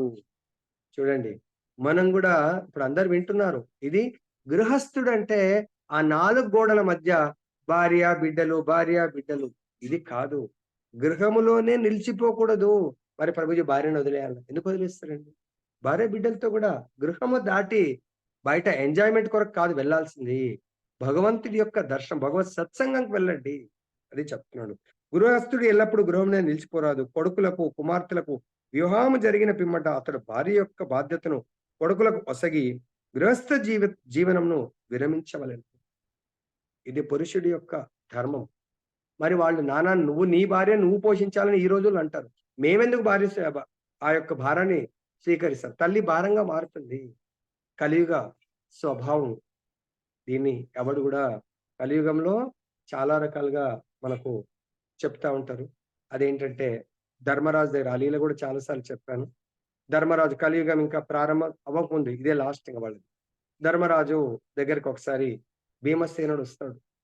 కానీ ధర్మరాజు లోపల తన యొక్క పురంలో పడుకొని ఉంటాడు. ఇప్పుడు బయట వెయిట్ చేస్తా ఉంటాడు సోఫాలో. అప్పుడే ఒకతను రాజుని కలవడానికి వస్తాడు. చాలా అలంకారం మాత్రం ఒక రాజులాగా ఉంది అలంకారం. తొందర తొందరగా ఇలా వస్తాడు. ఆగాగు ఎవరు కావాలంటే రాజుగారిని కలవాలనుకుంటున్నాను. ఏంటంటే నేనొక విచిత్రమైనటువంటి విషయాన్ని చూశాను. అది నాకేం అర్థం అవ్వట్లేదు దాన్ని. అదేంటి అనేది. ఏంటది అంటే కంచె చేనుని మేస్తుంది. కంచె ఇతర జీవులు ఆ చేనుని పంట పొలాన్ని మేయకుండా కాపాడాలి. కానీ అదే కంచె మేస్తుంది. నాకేం అర్థం అవ్వట్లేదు. అదే అడుగుదామని. అరే బాబు! అన్నగారు పడుకున్నారు. తర్వాత ఆయన పంపిస్తాడు. సరే అని వెళ్ళిపోతాడు. మళ్ళీ కొద్దిసేపటికి మళ్ళీ వస్తాడు. అప్పుడు మళ్ళీ వచ్చినప్పుడు మళ్ళీ ఏమైంది అంటే ఆయన అంటాడు, ఇప్పుడు ఇంకా విచిత్రమైన విషయాన్ని చూశాను. ఒకడు తన పెద్ద కుండలో నీళ్లు 4 కుండల్లో పోస్తున్నాడు. బావుంది చూశాను. నిండుకున్నాయి. 4 కుండలో నీళ్లు మళ్ళీ పెద్ద కుండలో పోస్తే వెలితి ఏర్పడింది. ఒక చుక్క కూడా డ్రాప్ కింద పడకుండా చాలా జాగ్రత్త పడ్డాడు. కానీ వెలితి ఏర్పడ్డది. సో అదేంటి ఆశ్చర్యం? నాకర్థం కాలేదంటాడు. సరేరా బాబు ఇవన్నీ టెక్నికల్ బుద్ధితో పని అన్నగారిని అడుగు. ఇప్పుడు వెళ్ళు అన్నగారు పడుకున్నారు లేవలే అంటాడు. మళ్ళీ కొద్దిసేపు అయిన తర్వాత మళ్ళీ వస్తాడన్నమాట. సో మళ్ళీ వచ్చిన తర్వాత అప్పుడు మళ్ళీ ఇంకా విచిత్రమైన విషయాన్ని చూశానంటాడు. ఇప్పుడేమైందంటే సో ఇప్పుడు కేదార్‌నాథ్, బద్రీనాథ్ వెళ్తుంటే కొండలు పక్కకెళ్ళే రోడ్డు ఉంటది. అలా ఆ కొండ మీదకెళ్ళి ఒక బండరాయి దొర్లుకుంటొచ్చి మార్గ మధ్యంలో పడిపోయింది. ఎంతమంది కలిసి తోసినా అది లోయలో పడేద్దామంటే అది ఇంచు కూడా కదలలేదు. చాలా సేపటి నుంచి ప్రయత్నం చేస్తా ఉంటే ఒక బక్క చిక్కిన బ్రాహ్మణుడు అక్కడికొచ్చాడు. నాలాగిలా ఈ చాదర్ కండువాలో పైన కప్పుకున్న దానిలోంచి ఆయన వాళ్ళని చూసి వాళ్ళందరూ "స్వామి మీరే ఏమైనా ఉపాయం చెప్పండి పండితుడు కాబట్టి" అనుకుంటే ఆయన తన ఇట్లా పోగుంటది గదా! దిండి ఇలా ఒక పోగుని తీసి ఆ బండరాయికి కట్టి జస్ట్ ఇలా అంటాడన్నట్టు. అది పడిపోలేదు. అక్కడే పిండి పిండిగా మారిపోయిందది. ఆ పౌడర్ లాగా అయిపోయింది. మంచి హ్యాపీగా దాని నుంచి కూడా వెళ్ళిపోవడం జరిగింది. పౌడర్ అయిపోయింది. ఇవి అర్థం కాలేదంటే భీమసేనుడు అంటాడు, "ఆ బండరాయి పిండి పిండి అయిందో లేదో తెలీదు గానీ, నువ్వు నా బుర్ర వేడెక్కిస్తున్నావు. నా పిడికిలితో ఒక్కటి నీ బుర్ర మీద కొట్టానంటే నీ తల మాత్రం ఖచ్చితంగా బద్దలైపోతుందని" చెప్పి వెళ్ళమని పంపిస్తాడు. ఈ లోపల ఆయన వెళ్ళిపోంగానే ధర్మానందుడు లేస్తాడు. "ఏమైంది భీమసేన ఏదో గట్టి గట్టిగా మాట్లాడుతా ఉన్నావు" "అరే ఒకడొచ్చాడు అన్నయ్య తన నా బుర్ర వేడెక్కిచ్చాడు వాడి ప్రశ్నలతో. వాడిని పంపించాను. ఎలా ఉన్నాడేంటంటే ఇలా వాడు వేషాధరణ మాత్రం రాజులాగా దగదగ మెరిసిపోతున్నాడు. వాడి రూపం మాత్రం కురీపిలాగా అసలు చూడడానికి అసహ్యంగా ఉన్నాడు. అరే వాడిని బంధించకూడదా" అంట. ఎందుకన్నయ్య అంటే వాడు ఈ కలిపురుషుడు వాడు. నాకేం తెలుసు అన్నయ్య అంటాడు. సరే ఇంతకు ఏమడిగాడు ప్రశ్నలంటే మొదటి ప్రశ్న కంచే చేనును మేస్తుంది. వాడొచ్చి నన్నడిగితే నాకేం అర్థం కాలేదన్నాడు. రెండవ ప్రశ్న ఒక కుండలో నీళ్లు 4 చిన్న కుండల్లో పోస్తే నిండుకున్నాయి. 4 చిన్న కుండల్లో నీళ్లు పెద్ద కుండలో పోస్తే వెలితేర్పడింది. మూడవది కేదార్‌నాథ్ ఇట్లా కొండల పక్క నుంచి నడుస్తా ఉంటే ఆ బండరాయి రోడ్డు మధ్యలో పడిపోయింది. 100 మంది దోసినా కదలలేదు. ఒక్క బ్రాహ్మణోత్తముడు వచ్చి తన యొక్క కండువాకున్నటువంటి నూలు పోగుతో కట్టి లాగితే పిండి పిండి అయిపోయిందన్నాడు అన్నయ్య అంటే. అప్పుడు చెప్తున్నాడు కరెక్టే. కలియుగంలో ఇంకొకటి గూడా ఉంటది. ఆవు తన దూడని తినేస్తది. కలియుగంలో ఆ విషయంగాను కూడా చూసాడంట. ఆవు తన దూడని తనే భుజిస్తుందని. ఈవెన్ పులి, సింహమే తన దూడని అంటే తన యొక్క బిడ్డని తినదు. అటువంటి ఆవు. ఈ 4 ప్రశ్నలు అర్థం కాలే అన్నయ్య. సరే కలియుగంలో రాబోయే మన తర్వాత కలియుగంలో ఇదే వస్తుంది. నంబర్ 1 ఫస్ట్ క్వెషన్‌కు కంచే చేనుని మేయటం అంటే ఎవరైతే రక్షించాలో వాళ్ళే భక్షిస్తారు. వాళ్ళే భక్షిస్తారండి. అంటే మనం చూస్తున్నాం ఎంత ఫ్రాడ్. అంటే మనకు రక్షణ ఉంటదంటే వాళ్ళే ఎంతో మోసాలు చేస్తా ఉన్నారు. రక్షించే వాళ్ళు మోసం చేస్తా ఉంటున్నారు. మోసగాళ్ళకు న్యాయం చేస్తారు. సో, అంటే నేరస్తులు బయట తిరుగుతా ఉంటారు. అమాయకులు జైల్లో పడతారు కొన్నిసార్లు. అమాయకుల మీద కేసులు పడతా ఉంటాయి. కాబట్టి ఎవరైతే రక్షించాలో వాళ్ళు అమాయకులను భక్షిస్తా ఉంటారు. అదే విధంగా ఈరోజు భర్త అన్నాం కాబట్టి భర్త రక్షించాల్సిన వాడు భక్షిస్తా ఉంటాడు. సో, కాబట్టి కలియుగంలో ధర్మం ఏంటంటే భర్తకు ఆయన డ్యూటీ తెలవదు. కాబట్టి భక్షించడం అంటే ఆయన ఏం చేస్తాడు? ఈ భౌతిక ప్రపంచ బంధనాల్లో ముంచుతా ఉంటాడు. మా ప్రభుజీ చాలా మంచివాడు. దేంట్లో మంచివాడు? అన్ని భౌతిక షోకులు. టెంపుల్‌కి తీసుకుపోకుండా అదే డబ్బులు ఖర్చు పెడతారు. సాధు సంఘం తీసుకెళ్లరు. తీర్థయాత్రకు తీసుకెళ్లరు గానీ, బయట హాలిడేస్ రాగానే బయట దాన్నేమంటారు? ఔటింగ్. సో, భోగించడానికి పిల్లలు వాళ్ళందరిని తీసుకొని వెళ్ళిపోతా ఉంటారు. కాబట్టి కలియుగంలో నిజంగా ఆయన డ్యూటీ ఆయనకు తెలవదు. భర్త యొక్క డ్యూటీ, తండ్రి యొక్క డ్యూటీ తెలీదు గాబట్టి వాళ్ళు భౌతిక శరీర సుఖాన్నిస్తారు. ఆ శరీరం ఎంజాయ్ చేస్తుంది. ఆత్మ అంటుంది వద్దొద్దు నాకిదొద్దంటే కూడా వినేదుండదు. కాబట్టి దాంట్లో వేయడం జరుగుతుంది. సో, వాళ్ళు రక్షించరు. ఇంకా వాళ్ళని భక్షిస్తా ఉంటారు. రెండవది రెండవదేమనుకున్నాం? ఆ పెద్ద కుండలో నీళ్లు, 4 చిన్న కుండలు. అదే కలియుగంలో తల్లి, తండ్రి నలుగురు పిల్లల్ని ఎంతో కష్టపడి అందరికీ ఈక్వల్‌గా ప్రేమని పంచి, ప్రేమతో వాళ్ళని చదివించి, పెద్ద చేసి జాబులిప్పిస్తారు. ఓల్డ్ ఏజ్‌లో ఇదే తండ్రి ఇంక తనకు శక్తి లేదు అని పెద్ద కొడుకు దగ్గర కొన్ని రోజులు ఉండడానికి వెళ్తే, పెద్ద కొడుకంటాడు, "నాన్న నేనే నా భార్య మీద డిపెండ్ అవుతున్నాను నాన్న. నాకే చేతనవ్వట్లేదు. సో, రెండో వాడి దగ్గరికెళ్ళు" అంటాడు. సో, కాబట్టి నాకు జేసి, నీకు జేసి, పిల్లలకి జేసి నా భార్య చేయలేదు నాన్న అంటాడు.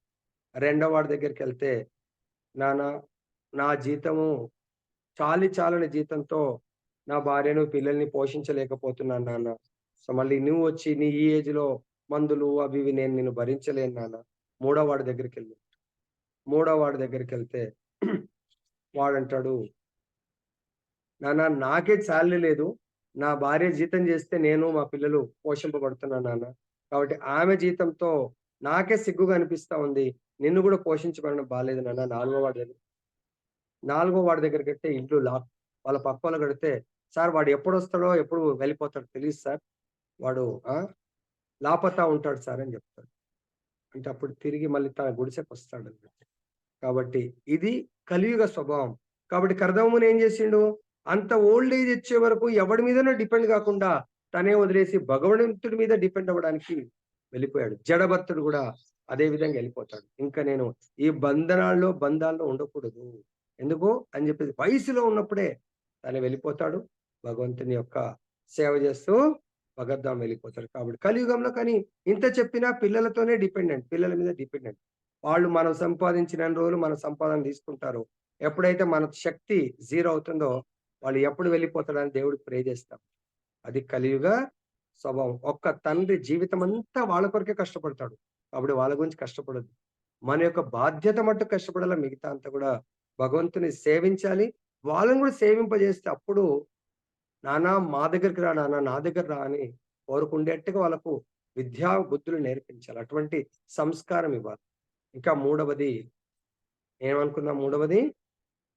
సో, మార్గ మధ్యంలో ఆ!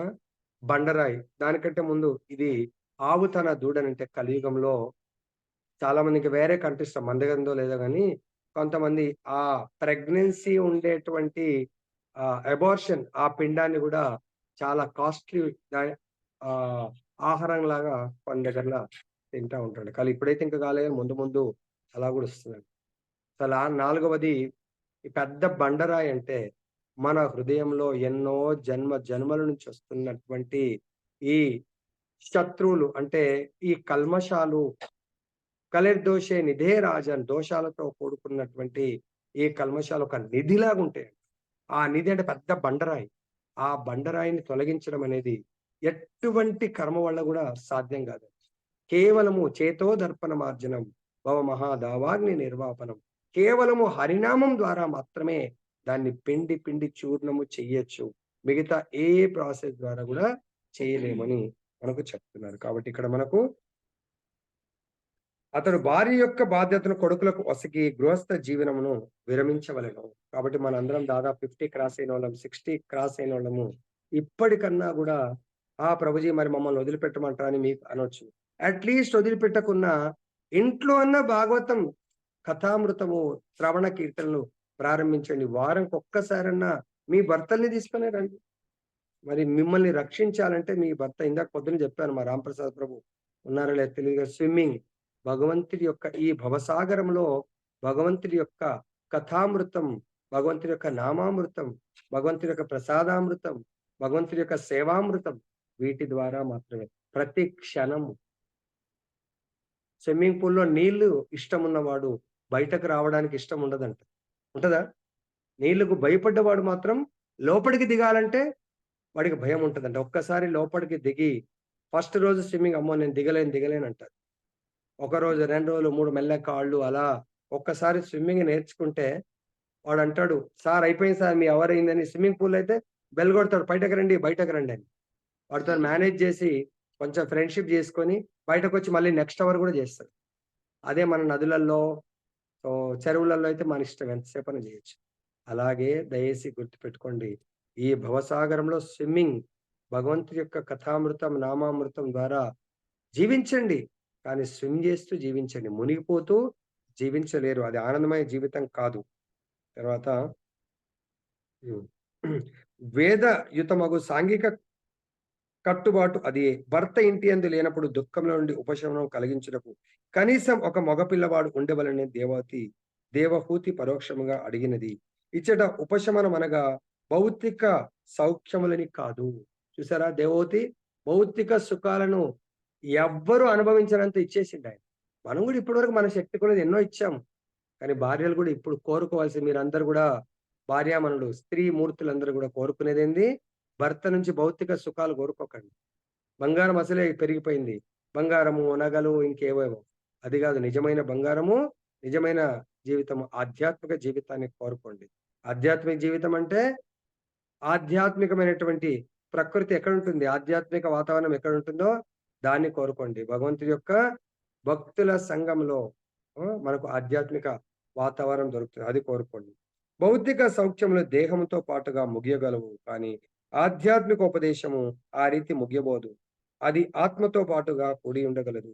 ఆధ్యాత్మిక ఉపదేశము అత్యంత అవసరమైనది, కానీ యోగ్యుడగు పుత్రుడు లేకుండా దేవోతి ఏ రీతిగా ఆధ్యాత్మిక జ్ఞానమునందు పురోగమించగలదు. కాబట్టి దయచేసి మనతో పాటు స్పెషల్‌గా మాతాజీలతో పాటు మా భర్త వదిలిపెట్టాడు ఓకే. కానీ యోగ్యుడైన సంతానము, యోగ్యుడంటే భగవంతుడి యొక్క దివ్య జ్ఞానము కలిగినవాడు, ఆ దివ్య జ్ఞానాన్ని ప్రాక్టికల్‌గా అప్లై చేస్తున్నవాడు, అటువంటి పుత్రుడు సంతానంగా పొందడానికి మనం కోరాలి. అది నిజమైన భర్త నుంచి కోరవలసినటువంటి కోరిక. భార్య రుణము తీర్చుకొనుట భర్త యొక్క కర్తవ్యము. భార్య తన సేవను నొసగును కనుక భర్త ఆమెకు రుణపడును. ఏలయన ప్రతిఫలముగా దేనినైనను ఒసగకనే ఎవ్వరును తనపై ఆధారపడినను వాని నుండి సేవను అంగీకరింపజాలరు. చాలా మంచి విషయం చెప్తున్నారు. ప్రతి ఒక్కరు ప్రతిఫలము, భక్తిలో కూడా అందరూ ఏదో ఆశించే సేవ చేస్తా ఉంటారు. కానీ అలా చేయకుండా ఎవ్వరు ఉండలేరు అంటారు. కానీ భక్తిలో మాత్రం ఎటువంటి, ఈవెన్ భగవంతుణ్ణి కూడా ఎటువంటి కోరిక కోరకుండానే భక్తి చేయాలి.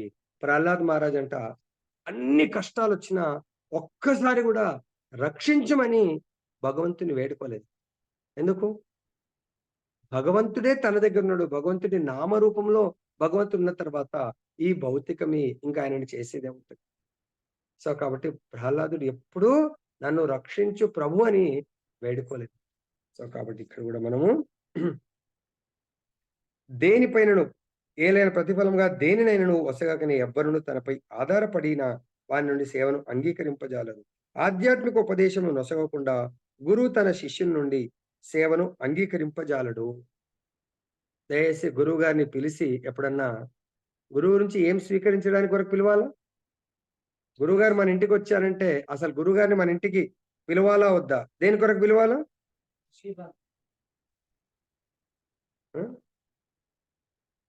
సో సో గురువు గారు కూడా ఎటువంటి ప్రతిఫల అపేక్ష లేకుండా దేన్ని కూడా వాళ్లకు ఎటువంటి మంచి జరిగేది ఇవ్వకుండా వాళ్ళ నుంచి ఏది కూడా అంగీకరించకూడదంట. అది నిజమైన గురువు.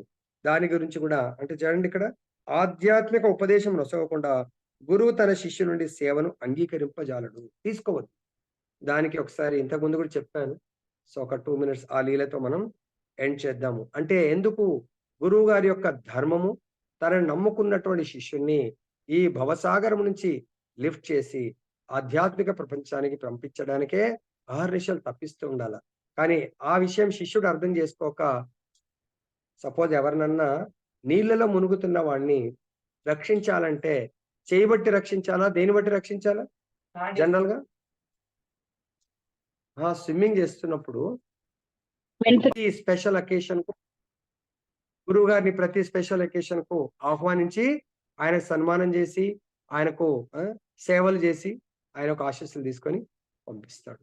ప్రతిసారి వచ్చినప్పుడు ఆయన ఏమంటాడు ఇక్కడ భగవంతుడి యొక్క ఆధ్యాత్మిక ఉపదేశం గురువు గారి యొక్క ధర్మము ఆధ్యాత్మిక శిష్యుల ధర్మము ఆయన దగ్గర ఆయన మనని ఆహ్వానించినప్పుడు కూర్చుండి ఆయన దగ్గర నుంచి దివ్యమైనటువంటి సందేశాన్ని వినడానికి కొరకే గురుగారిని పిలవాలి. గాని ఆయన వచ్చి టైం పాస్ నీ పని నువ్వు చేసుకో గురువు గారు మా పని మనం ఏం చేసుకుంటామంటే అలాంటి దానికి పిలవడం బెస్ట్. ఏమంటారు? లేకుండా పిలవద్దు అంటారు. ఏమి గిఫ్ట్లు ఇవ్వకున్నా పర్వాలేదు. నిజమైన గురువు ధర్మాన్ని చేసేట్టుగా మనం అక్కడ కూర్చుండి భగవంతుడి యొక్క దివ్య సందేశాన్ని వినాలంట. దాని కొరకే ఆహ్వానించాలి. సో ఒక రాజుగారు కూడా పిలవాలా? ఇలా సోఫాలో కూర్చునబెట్టి షాల్ గప్పి ఆయనకు పాద పూజ చేసి సత్కారం చేసి హరే కృష్ణ నేను కొంచెం మీటింగ్ ఉంది బిజీ ఉంది వెళ్ళిపోతా ఉంటాడు ఆయన. సో ఆయన త్వరగా ఇంకా నువ్వు వెళ్ళి ఎందుకంటే నువ్వు ఎంతసేపు కూర్చొని నేను కూర్చోవాలి కాబట్టి మీరు ఎప్పుడు వెళ్తారని చూస్తూ ఉంటాడు. అలా చాలాసార్లు అయింది. ఇంకొకసారి డిసైడ్ చేసుకొని వస్తాడు. లాభం లేదు ఈయనది వట్టిగా నేను తీసుకుంటున్నాను. ఒకసారి వచ్చి ఆయన అదే సత్కారం చేయడానికి పోతే నాకు నీ నుంచి ఏమీ ఈరోజు తీసుకోదలుచుకోలేదు. ఏంటి గురువు గారు మరి మీరు మమ్మల్ని ఎలా ఆశీర్వదిస్తారు? అలా ఆశీర్వదించడానికి వచ్చాను. మీ రాజ్యంలో ఉన్నటువంటి అందరికంటే మూర్ఖుణ్ణి నాకు తీసుకురా. ఓకే మూర్ఖుని తీసుకొచ్చి ఆయనకు ఒక ఎంప్లాయ్మెంట్ ఇవ్వాలా? ఓకే గురుగారు మీరు ఏది చెప్తే అదే మీకు సేవ అంటే అదే చేస్తాను. ఆయన చేతిలో ఒక కర్ర ఇచ్చేసేయండి. వాడికంటే పరమ మూర్ఖుడు దొరికే వరకు వాడు రాజ్యంలో తిరుగుతూ ఉండాలి, సెర్చ్ చేస్తూ ఉండాలి పరమ మూర్ఖుడు ఎక్కడ ఉన్నాడా. ఆ దొరికే వాడికి వీరికి శాలరీ ఇవ్వండి. దొరికిన తర్వాత వీడు ఏం చేస్తాడు? వాడి చేయిలో కట్టబెడతాడు. వాడికి శాలరీ ఇవ్వండి, వీడికి పెన్షన్ ఇవ్వండి. ఓ అదెంత గురువు గారు అని చెప్పేసి తన యొక్క సేవకులను పిలిపించి పరమ మూర్ఖుని రప్పిస్తాడు. ఆ మూర్ఖుని రప్పించి ఏ మూర్ఖ నువ్వు రాజ్యంలో తిరుగుతూ తిరుగుతూ పరమ మూర్ఖుడిని వెతుకు. వాడు దొరికితే వాడి చేతిలో నీ కర్ర ఇచ్చేసేయి. అప్పుడు నీకు పెన్షన్ కూర్చున్న దగ్గర నీకు పెన్షన్ వస్తుంది, వాడికి శాలరీ ఇస్తాడు. సో అలా తిరుగుతూ ఉంటే కొన్ని రోజులు గడిచిపోతుంది, సంవత్సరాలు గడుస్తుంది. ఈ రాజుగారు అనారోగ్యం పాలి మంచం పడతాడు. ఎంతో మంది డాక్టర్లు వస్తారు. ఈయన బాగుపడలేడు, ఇంకా మృత్యువుకు దగ్గర అయిపోతున్నాడు. రోజు రోజుకి ఇన్ని రోజులు చనిపోబోతున్నా అంటే అందరు వచ్చి కలవడానికి వస్తారండి. చుట్టాలు బంధువులు పొరుగు రాజ్యాలు రాజులు. కానీ ఒక్కడు రాడండి. వాడు మూర్ఖుడు రాడు. ఇంకా వాడు గోల్ లక్ష్యం పాపం పరమ మూర్ఖునే వెతుకుతా ఉన్నాడు వాడు. అయితే భటులకు అంటాడంట, అరే నాకు అందరు వచ్చారు కానీ ఆ మూర్ఖుడు మరి ఎక్కడున్నాడో అంటే వాడిని పట్టుకొని రండి అంటే వాడు పరమ మూర్ఖుని వెతకడంలో ఉన్నది. వీళ్ళు పోయి చెప్తారు ఇట్లా రాజుగారికి ఇలా జరిగింది, ఆయనకి వెళ్ళిపోబోతున్నాడు, లాస్ట్ గా నిన్ను చూడాలనుకుంటున్నాడు. అప్పుడు ఆ పరమ మూర్ఖుడు వస్తాడు. పరమ మూర్ఖుడు వచ్చి అరే రాజా ఇట్లా అయిపోయిందంటే అవునయ్య నేను చాలా దూరం వెళ్తున్నాను అంటే ఓకే చాలా దూరం వెళ్తున్నా అంటున్నారు కదా రాజా, మరి మీరు ఈ మంది మార్బలం మీ సేవకులు చాలా మంది ఉన్నారు కదా, తీసుకెళ్ళండి మీకు అక్కడ కూడా సేవ చేయడానికి పనికొస్తానండి. నేను చాలా దూరం వెళ్తున్నారా, అక్కడ వీళ్ళందరినీ తీసుకొని వెళ్ళలేను, సేవకులను తీసుకొని వెళ్ళలేను అంటే ఓహో అంటే కొన్ని దగ్గర పర్సనల్ విషయాల దగ్గర వెళ్ళేది ఉంటే సేవకులు పబ్లిక్ కాబట్టి మీకు ఇంతమంది భార్యలు నిలబడ్డారు కదా, ఎవరైనా కొంతమంది భార్యల్ని తీసుకెళ్ళావు అంటాడు. అరే మూర్ఖ నీకు చెప్తే అర్థం కాదు, నేను వెళ్ళే దగ్గరికి భార్యలు కూడా రాలేరు రా అంటాడు. ఓహో భార్యలు కూడా కొంతమంది భార్యలకు కూడా తెలియని సీక్రెట్ దగ్గరికి వెళ్తా ఉంటారు కాబట్టి సరే రాజా నీ దగ్గర ఇంత ధనం ఉంది కదా, ధనాన్ని తీసుకెళ్ళు, పైసలు ఉంటే ఏ పనైనా జరుగుతుంది కాబట్టి నువ్వు పైసలు డబ్బులు తీసుకెళ్ళంటే అప్పుడు రాజు అంటే అరే నువ్వు పరమ మూర్ఖుడు ఉన్నావురా, నీకు తెలియదురా. అక్కడ డబ్బు కాదు కదా అసలు, నేను వేసుకుని బట్టలు కూడా నేను తీసుకొని వెళ్ళలేను, ఇవి అటువంటి ప్రదేశానికి వెళ్తున్నాను. అప్పుడు నువ్వు ఏమీ తీసుకొని వెళ్ళలేవంటే, ఏమి తీసుకెళ్ళలేను. అయితే ఒక్కసారి నీ చెయ్యి ఇలా ఓపెన్ చేయి అంటాడు. ఎందుకురా అంటే ఓపెన్ చేయండి అంటే, అప్పుడు ఈ కట్టె నువ్వు పట్టుకో. ఇంకా నాకు ఈ రోజు నుంచి రిటైర్మెంట్ తీసుకుంటాను. ఎందుకురా నా చేతిలో పెడుతున్నావు? కండిషన్ పరమ మూర్ఖుడి. నీ అంత పరమ మూర్ఖుడు ఎవడు దొరకలే నాకు. జీవితం మొత్తము నువ్వు చేసిందంతా ఒక్క చిల్లి గవ్వ గూడా నీ ఒంటి మీద ఉన్న బట్ట గూడా తీసుకొని వెళ్ళలేనంటున్నావు. అటువంటిది నువ్వు గురువుగారు ఎప్పుడు చెప్పినా నేను బిజీ. ఈ లోపల గురువుగారొచ్చిండ్రు. గురువుగారు ఎప్పుడు చెప్పినా నేను బిజీ, నేను బిజీ, నేను బిజీ. అంత బిజీ దేని కొరకు? ఇంత రాజ వైభవాన్ని, ఇంతమంది భార్యలు, ఇంతమంది సంతానం ఎవ్వడు నీ ఎంబట రాలేడు. సేవకులు రాలేడు. నీ ఒంటి మీదున్న బట్టలు నీతోని రాలేదు. అటువంటప్పుడు వాళ్ళ గురించి పని జేసినావంటే నీ అంత మూర్ఖుడు ఎవడున్నాడింకా? ఈ ప్రపంచంలో ఎవడు మూర్ఖుడు లేడు. కాబట్టి నువ్వే తగిన వాడివని కట్టిస్తాడంట. అప్పుడు చెప్తాడంట. గురువుగారు సో ఎంతో లేట్ అయిపోయింది నన్ను మరి ఎలా అంటే అప్పుడు చెప్తాడంట. ఇప్పటికైనా మించిపోయింది లేదు. భగవంతుడు చెప్తాడు. అంత్యకాలే చ మామేవ స్మరణముక్త్వా కళేబరం యః ప్రయాతి సమద్భావం యాతి యాతి నాతి అస్త్ర సంశయ. ఇప్పుడైనా ఇవన్నిటిని వదిలేసి భగవంతుడి చింతన చేసుకో. భగవద్ధామం వెళ్ళిపోవచ్చు అని చెప్పేసి గురువుగారు ఉపదేశం ఇచ్చేసి గురువుగారు వెళ్ళిపోతారు. అంటే చూడండి, ఆ దశకు సీనరీ క్రియేట్ చేస్తే గాని ఆయన మారడు. మరి మనందరికి కూడా అలాంటి సీన్ భగవంతుడు క్రియేట్ చేయాలంటారా?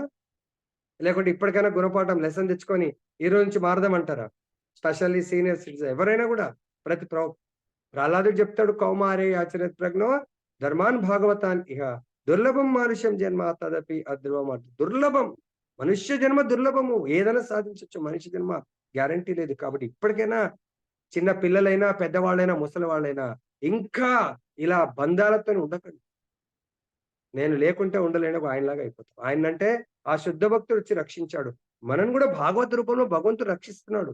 భగవద్గీత రూపంలో మనకు జ్ఞానోదయం చేస్తున్నాడు. కానీ మనము ఇలా విని ఇలా వదిలేస్తే మాత్రం ఇక మనల్ని ఎవ్వడు ఈ ప్రపంచం రక్షించలేడు. కాబట్టి దయచేసి శ్రద్ధతో విని నెక్స్ట్ ప్రేమ మరియు కర్తవ్యము అనువాని పరస్పర వినిమయం ఇదియే. ఆ విధంగా దేవహూతి తాను శ్రద్ధతో సేవ చేసినని భర్తయ్యగు కర్దమునికి గుర్తు చేయుచున్నది. భార్య రుణమును తీర్చుకొనుటకైనను అతడు తాను నిష్క్రమించుటకు పూర్వం పుత్రుని ఒసగవలెను.